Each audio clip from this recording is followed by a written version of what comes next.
সুস্বাস্থ্য কেন্দ্রে জলের আকাল, গরমে তেষ্টায় গলা শুকিয়ে কাঠ হলেও উপায় নেই তৃষ্ণা নিবারণের।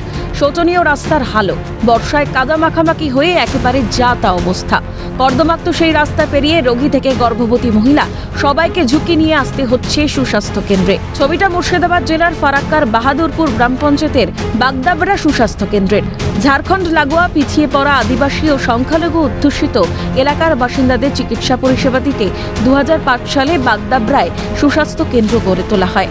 এই সুস্বাস্থ্য কেন্দ্র থেকে বাগদাবরা, তালিপুর, চান্দর, নগরী ও বারোমশিয়া 5টি গ্রামের বাসিন্দারা নিয়মিত চিকিৎসা পরিষেবা পান। কিন্তু অভিযোগ, সুস্বাস্থ্য কেন্দ্রে নেই পানীয় জল বন্দোবস্ত, নেই শৌচালয়ও, এমনকি সুস্বাস্থ্য কেন্দ্র পর্যন্ত পৌঁছানোর আজও রাস্তা হয়নি। ভোগান্তির শিকার রোগী ও তাদের পরিজনরা।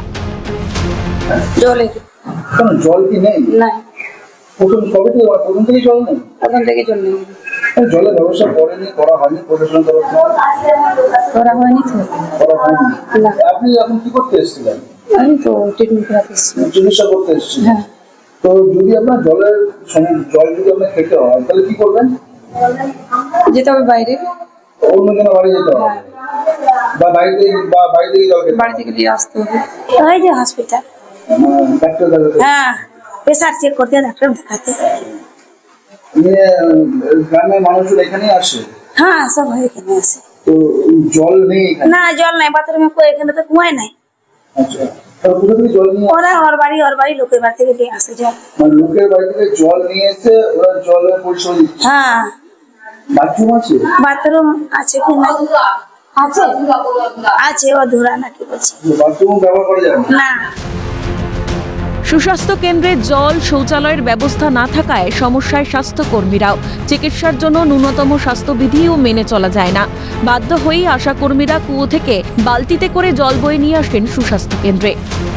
এমনি একটা ব্যাকওয়ার্ড এরিয়া, তার মধ্যে সেন্টারে যে পেশেন্ট আসে, পেশেন্টের জলের কোনো সিস্টেম নেই।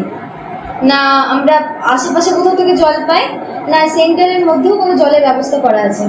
তো এই জন্য যে বাইরে থেকে পেশেন্টরা আসে বা আমরাই থাকি, এখানে বাথরুমের জন্য আমাদের অনেক কাজ হয় না, এবং তার সাথে সাথে আমাদের যে হ্যান্ড ওয়াশিং প্রসিডিওর আছে সেইটা ছাড়া তো আমরা কোনো কিছুই করতে পারি না।